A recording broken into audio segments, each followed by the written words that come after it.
Blizzards have always frightened me, not because of the snow itself, but because of the silence. That heavy silence, the kind that swallows any sound, that makes you feel small, vulnerable, as if you were at the mercy of something invisible lurking between the trees. I learned this the hard way. When I was 8, my family had an isolated cabin in the middle of Alaska, surrounded by miles of dense forests and snow-covered mountains. My father, a practical man, always said the cold made us stronger, that growing up there was a privilege. But on that particular night, it didn't matter how strong I was. I would have died if I had taken a single wrong step.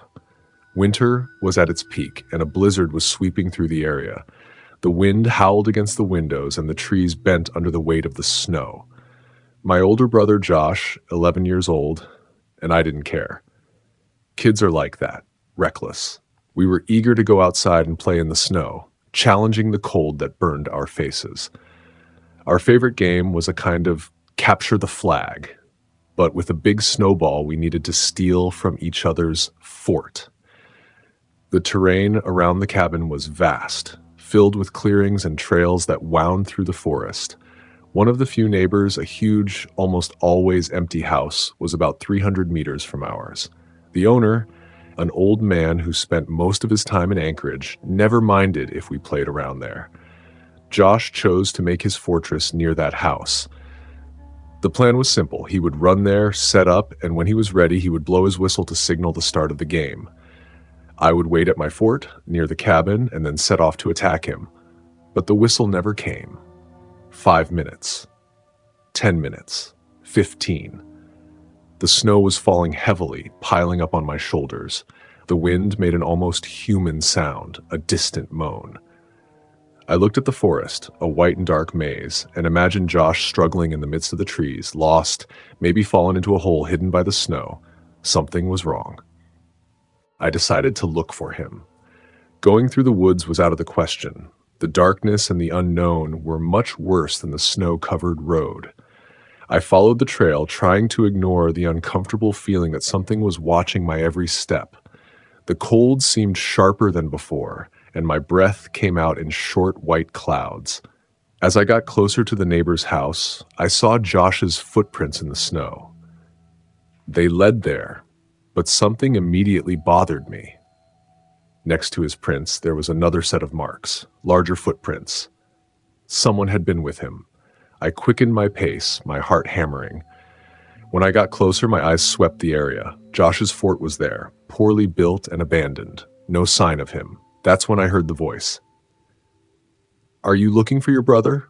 I turned toward the sound. On the porch of the house, a woman was watching me. She was thin, her hair tied in a tight bun, and her skin was too pale, almost sickly. "He's not here," she said, with a frozen smile on her face. My eyes shot to the house. One of the upstairs windows was partially open, and then I saw it. Inside, hidden behind the glass, someone was watching us.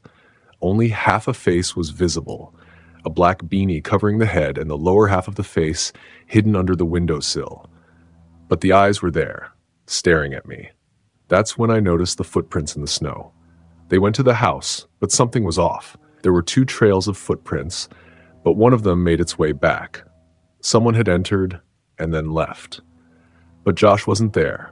My chest tightened. "Come in, dear, it's so cold. I can help you find your brother." The woman gestured for me to climb the steps. My body refused to obey. There was something wrong with that smile. It wasn't natural. It was forced, rehearsed, as if she was trying to appear friendly but didn't know how to do it right. I took a step back, and then I heard it. Heavy footsteps descending the stairs inside the house. My blood froze. The footsteps inside the house were quick, heavy, urgent. Someone was coming down the stairs. The woman on the porch stopped smiling. Her face, once expressionless, was now pure discomfort, as if I had done something unexpected. My instinct screamed for me to run. "Josh," I yelled, ignoring the woman, ignoring the biting wind. No response, only the dry sound of footsteps echoing inside the house. My body wanted to freeze there, surrender to the fear, but my legs made the decision for me. I spun on my heels and bolted back down the snow-covered road. Behind me, the woman shouted something. I couldn't make out the words, but it was a harsh, nervous sound. I didn't need to look back to know that someone had left the house. My feet sank into the soft snow as I ran, each step an agonizing effort. The silence of the forest now felt oppressive, suffocating. I just wanted to see the cabin, see my dad, see anything that would take me away from there. Then, from the middle of the trees, a whistle cut through the air. That sound. The whistle my dad made when he called us home. My eyes filled with tears. I was close. Just a little further. I ran like never before. Short breaths, the air burning my throat, my lungs begging for rest. But I couldn't stop. I couldn't even think. And then I saw it. My dad, standing at the top of our driveway with a tense expression. Next to him, Josh. But something was wrong. Josh was panting as if he had been running too. When I got close, my brother grabbed me by the shoulders tightly. His face was as white as the snow around us. They tried to get me. My stomach dropped. Josh told everything in fragments, stumbling over words, while my dad listened in silence, holding what seemed to be a rifle. He had reached the neighbor's house before me. He also heard the woman calling for him. But when he was about to step onto the porch, he heard a second whistle coming from the forest. Dad's whistle. Josh knew our father wasn't there. Something was wrong. Then, before he could react, he saw a man coming out of the house, heading toward him. He didn't wait to see what would happen. He just ran. They were surrounding us. Josh whispered. They were waiting for one of us to go in. Dad didn't waste time. He grabbed the rifle and headed down the road, telling Josh and me to stay inside the cabin. We obeyed. We locked every door, every window. We stayed by the fireplace, listening to the wind howling outside, waiting for Dad to return. It was the longest night of my life. When Dad came back, he was serious. He said he went to the neighbor's house, but no one answered. The place was locked, with no signs of anyone. But then he talked to another neighbor, and what he heard made me feel a chill far worse than the blizzard. The owners of that house hadn't been in Alaska that winter. No one was supposed to be there. They called the police. They searched the house the next day. They didn't find anyone. No footprints beyond ours. Nothing. But what still scares me to this day. Dad said that in the snow behind the house they found a different trail. A deep groove in the snow, as if something heavy had been dragged. The trail vanished in the middle of the forest where the footprints also disappeared. We don't know who those people were. We don't know what they wanted. All I know is that to this day, if I'm alone in some remote place and hear a whistle in the snow, my whole body freezes. Because maybe, just maybe, they're still out there. The winter in Alaska does not forgive. It doesn't matter if you were born here or spent your whole life in the cold. A strong snowstorm can kill you in ways you can't imagine. The ice covering the lakes can crack under your feet, the wind can blind you, and if you make a wrong turn in the forest, no one will ever find you again. I always knew that. But that night, I learned it in the worst possible way. My name is Bruce Harper. I'm 27 years old, and I work in the transport sector in Anchorage. My job requires me to travel a lot across the state, delivering supplies to remote stations, cabins, and small villages. Normally, I do this with my truck. But that day, the roads were blocked by snow, and the only way to get to my destination was by snowmobile. My destination? Outpost Ridge, a remote research station buried in the middle of nowhere, where two scientists were spending the winter studying the climate. I had to deliver food and fuel for their generators. I knew the trip would be tricky, but I didn't expect the storm to hit so quickly. The snowmobile roared as I cut through the vast white expanse. The sky was heavy, laden with dark clouds. The wind was picking up. When the storm finally hit, it felt as if someone had turned off the world around me. Everything turned white. The wind howled like an angry animal, and snowflakes sliced my face like blades. The compass trembled in my hands, and the GPS started failing. I was alone in the middle of a frozen expanse with zero visibility and a storm swallowing me whole. And then the snowmobile died. The engine sputtered, coughed, and simply shut off. The dashboard flickered once more before going completely dark. I tried to restart it. Nothing. The cold began seeping through my clothes, and desperation hit me. If I didn't find shelter, I was going to die right there. That's when I saw him. Through the snowdrifts, a dark shape appeared. I blinked several times to make sure it wasn't a delirium from the cold.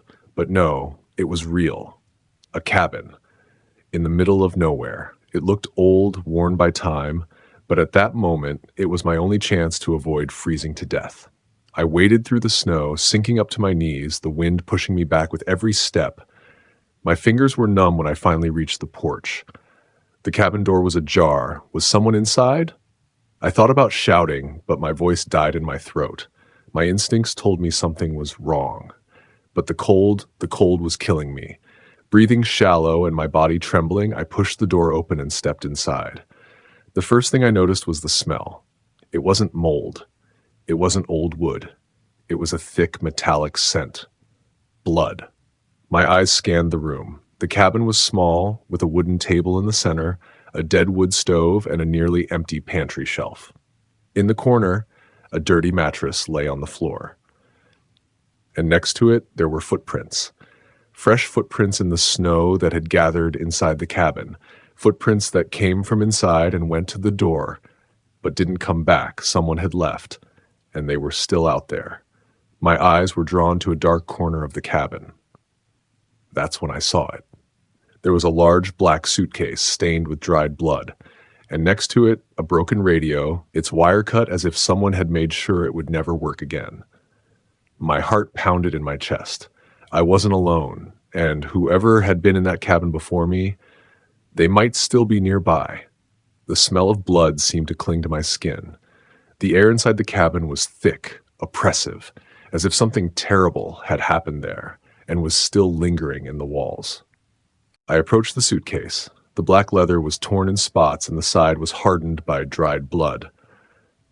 My fingers trembled as I touched the zipper.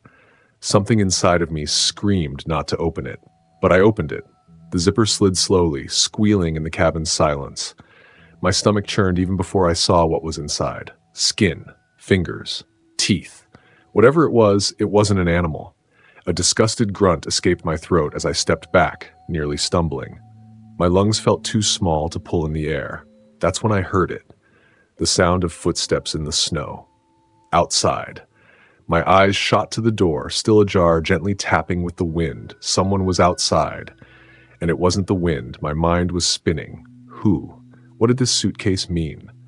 Then a low whistle cut through the silence. My body froze. The sound came from somewhere behind the cabin.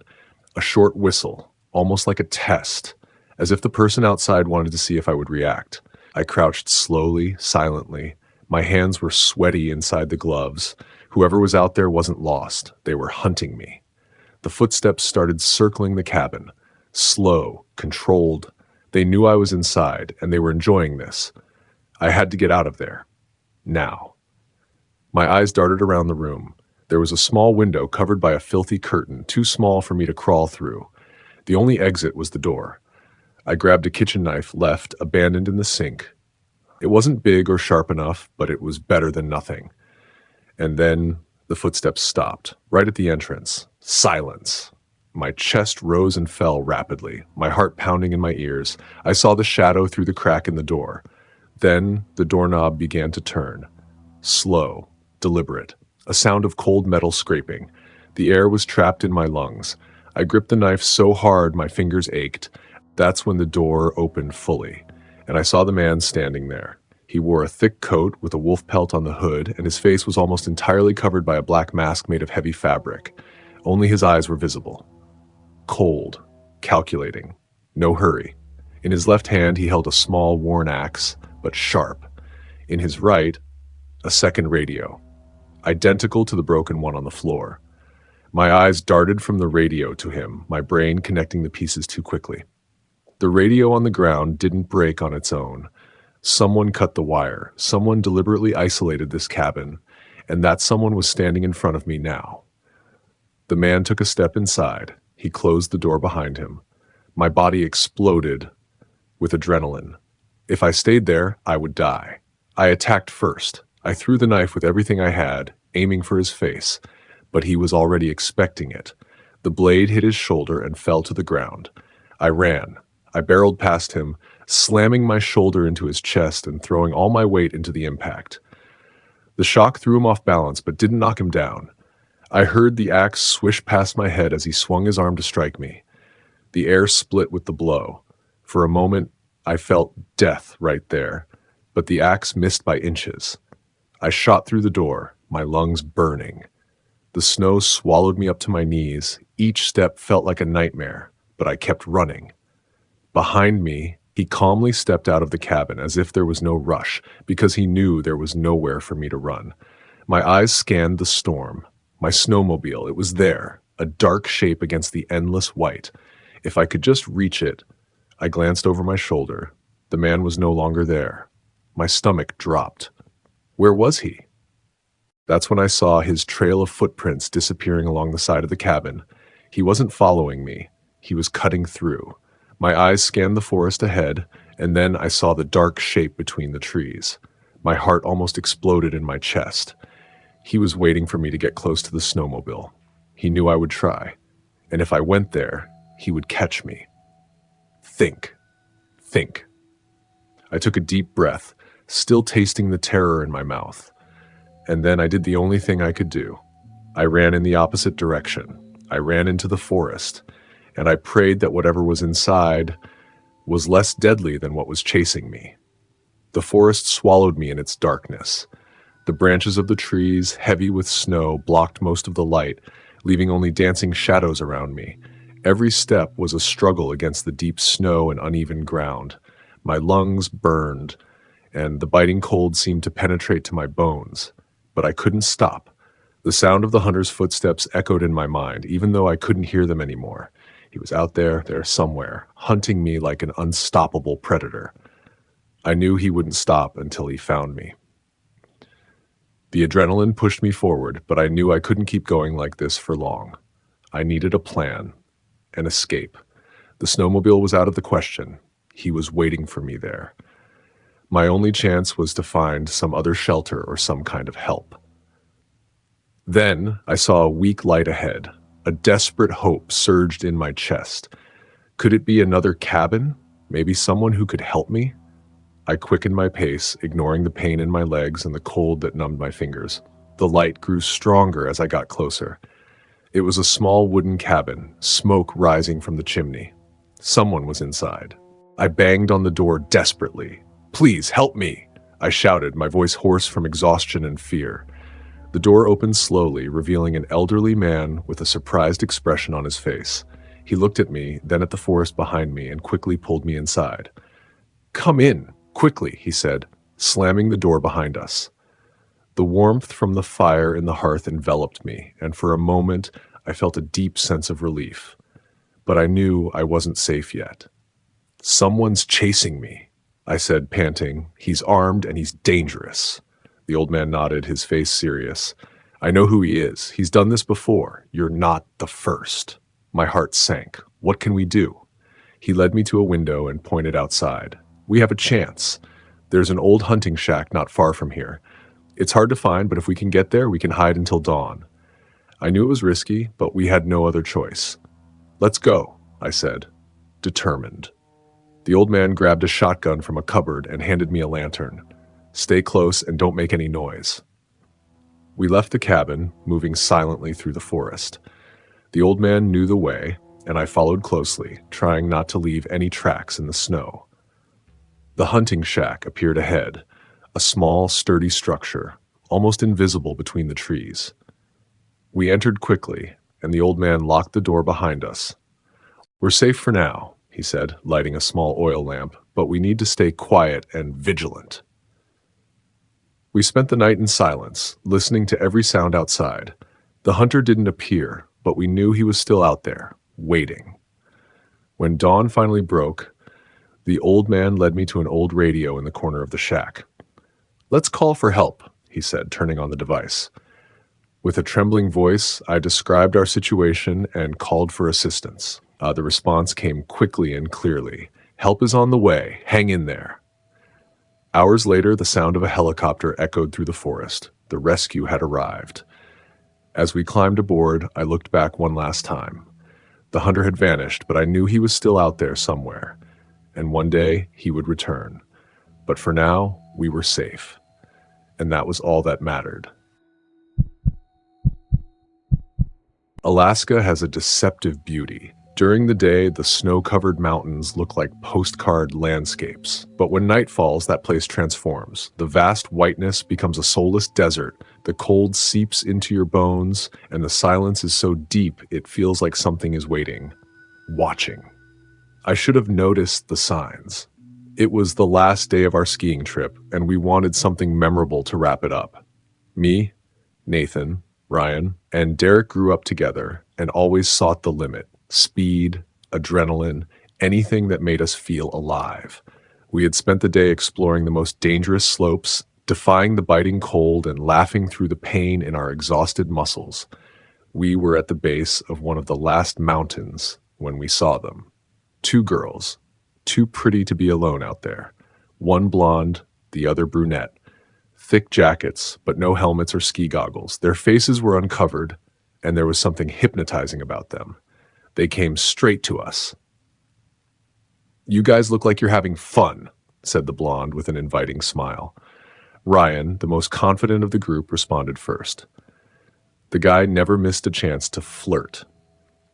They introduced themselves as Hannah and Zoe.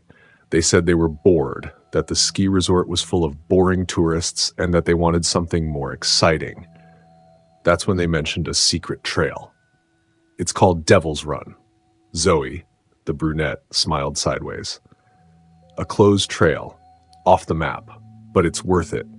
A name like that should have been our first warning, but we were too excited to think. Hannah pulled out a small metal flask and offered it to us. Ryan and Derek took it immediately, drinking without hesitation. I hesitated, but not wanting to seem paranoid, I brought the flask to my lips without actually drinking. The liquid had a bitter, strange smell. "Shall we?" Zoe asked, looking directly at me. There was something in the way she stared at me, like she was waiting for something.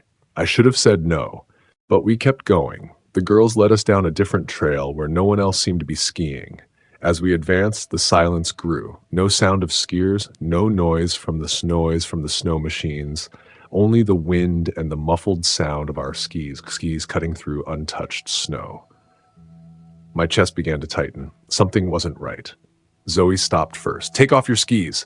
We have to climb a bit." Climb, no trail should require that. But Ryan and Derek were already excited, stumbling in the snow as they took off their skis. Nathan came up to me and whispered, "This is weird, man," I agreed. But now we were deep in the forest. There was no easy way back. We climbed on foot. Each step sank into the snow. The air was freezing and it felt heavier with each breath. Ryan was laughing at something Hannah whispered in his ear. Derek kept stumbling from being so drunk, and Zoe never took her eyes off me. Suddenly, we reached a clearing. And there was the descent. The trail was narrow, winding through tall, dense trees. No signs, no safety markers, just a steep drop into the unknown. "Let's go!" Derek shouted, already putting his skis back on. I looked at the girls. Zoe was smiling, but her eyes were cold. "You're not going down?" I asked. She hesitated for a second. Small, but enough. Hannah laughed. "We'll go later. We want to see you go first." A chill ran up my spine. Nathan took a step back. "This is wrong. Let's go."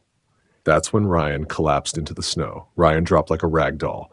No warning, no reaction.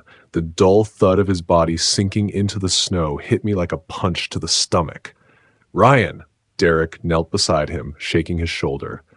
"Hey man, talk to me." "Nothing." Nathan and I exchanged looks, panic rising. That's when Derek fell too. His body just tipped over to the side, eyes wide open but empty. My breath became shallow. This wasn't normal.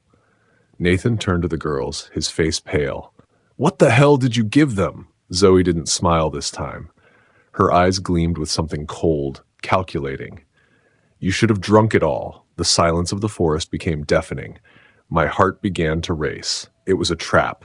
My muscles were tense, ready to run, but something wasn't right. My body felt heavy.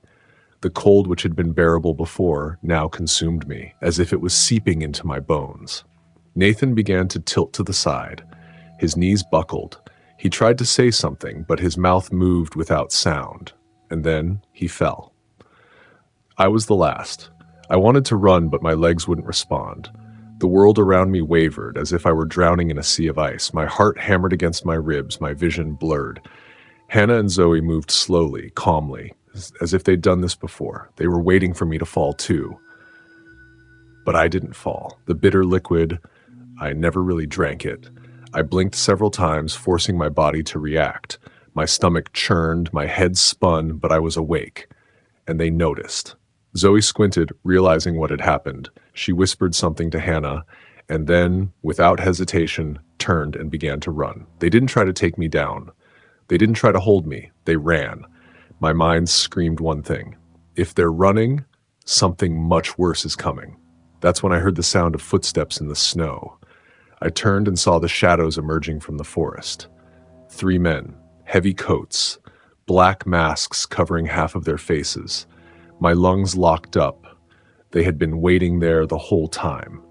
Terror overtook shaking, but I forced myself to act. I knelt and slapped Nathan's face with all my strength, throwing snow onto his face. Nathan, wake up, man. He let out a weak groan. It wasn't much, but it was a sign. I needed time. The men began to advance, slow, cautious, like predators closing in on prey already doomed. He furrowed his brow and looked toward the forest. But there was nothing, no footprints. They called the police, we filed the report, told them everything, but no one believed us. They said it was exhaustion, alcohol, that maybe we had been robbed and exaggerated things, but I know the truth. To this day, every time I see a girl too beautiful to be alone in an isolated place, I wonder how many more have fallen into that trap. Alaska can be breathtaking, but it can also be hostile, dangerous, indifferent to your existence. If you slip on an isolated trail or get lost in the middle of a snowstorm, the cold won't forgive you. It will consume you slowly until your body hardens like stone, and no one will ever find you again. Maybe that's why I've always felt uncomfortable with the silence there. The kind of absolute silence where you hear your own heartbeat too loudly. A void so intense it feels like something invisible is watching you. It was a cold January night. Tyler, Brandon, and I had a tradition of exploring remote places in the winter. Not for anything extreme, we just liked the isolation, the peace. The frozen lake was one of our favorite spots. That night, the sky was clear, and the full moon reflected off the snow like a spotlight. The kind of night that shouldn't be scary. But it was. We parked the truck near the edge of the lake and walked out onto the ice. Every step made a hollow sound, echoing in the vastness around us. The cold burned my skin, even under the layers of clothing. "It's freezing as hell, man," Brandon grumbled, rubbing his gloved hands together. Tyler lit a cigarette, blowing out smoke that mixed with the cold mist. "It's part of it. The view makes it worth it." And he was right. The lake looked like a black mirror, reflecting the moonlight and the shadows of the surrounding forest. It was hypnotizing. That's when I saw it. On the other side of the lake, something moved. At first, it was just a dark shadow, an indistinct figure among the trees, but then, slowly, it stepped out of the forest and onto the ice. I froze. The wind whistled, carrying small flakes of snow, and my breath caught in my throat. It was a man, but he was wrong. He walked hunched over, dragging something behind him. What made me shudder wasn't just his size. He was tall, incredibly tall, but what he was wearing, a tattered, heavy brown fur coat that looked like it was made from a bear. "Are you seeing this?" My voice came out weak, almost a whisper. Tyler and Brandon stopped talking and looked in the same direction. Silence. For a moment, no one said anything. "What the hell is that?" Tyler murmured, flicking his cigarette onto the ice. The man kept walking, dragging a black bag through the snow. Not a large bag, something the size of a child. Cold sweat dripped down the back of my neck. He walked slowly, as if he didn't care that we were there, as if he already knew we were watching him. Brandon nervously laughed. Someone lose a bet and came out here to bury trash? But I couldn't laugh. I couldn't move. The man stopped. He stood in the middle of the lake, his back to us. Then, slowly, he crouched down and picked up a rock and began pounding the ice with it. The sound echoed in the silence of the night. The ice trembled slightly, cracks spreading around the impact. He wanted to break the ice. He wanted to sink that bag. My heart raced. My muscles froze. It wasn't until he stopped and turned his head in our direction that reality hit me hard. I couldn't see his face. The hood covered almost everything. But his eyes, he was looking directly at us. And then he smiled, a slow, calculated smile, like he was saying, "I know you're there." Tyler swallowed hard. "We need to leave. Now." Brandon hesitated. "But what if it's just, shut up and move?" Tyler's tone snapped me into action. We started to back away, trying not to turn our backs on him. But the slippery ice made every step a torment. My heart was pounding so hard I could feel it in my throat. And then the man dropped the bag on the ground and started walking towards us. Not running, not shouting, just walking calmly, as if he had all the time in the world. But that was worse, because it meant he knew we couldn't escape. The sound of his boots crushing the snow became deafening in the stillness of the night. The ice creaked under his weight as he advanced, step by step with no rush. I could feel the bile rising in my throat. Every cell in my body screamed to run, but I couldn't move. It was as if this man exhaled something that froze not just the air around us, but also my blood. He knew. He knew we were terrified. Tyler was the first to react. "Go, move." He grabbed me by the arm, nearly knocking me over. Brandon still hesitated, glancing back. But then the man stopped. Only a few meters separated us now, and he raised a finger, pointed directly at us. And then he whistled. A thin, prolonged sound, eerily calm. I felt my entire body freeze. It wasn't a call for attention. It was a warning.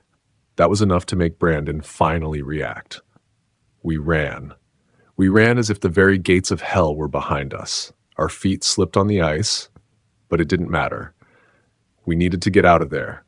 The lake seemed endless, the edge never arriving. The wind howled in our ears, but all I could hear was the sound of his boots still moving behind us. He didn't run. That was the worst part. He just walked in our direction, and that meant he didn't think he needed to run, because he knew he would catch us. We jumped to the edge of the lake and ran through the soft snow, crossing the dry branches that scraped our faces. I didn't want to look back, but I did. And he was still there. If you've survived this far and you're one of those who love fear and real terror, then don't waste any time. I kindly ask you to subscribe to the channel and activate the notification bell so you don't miss any content. The video you're watching on screen is just a taste of what's coming. Watch it. Thank you for being here, and see you next time, if you're capable of handling what's to come.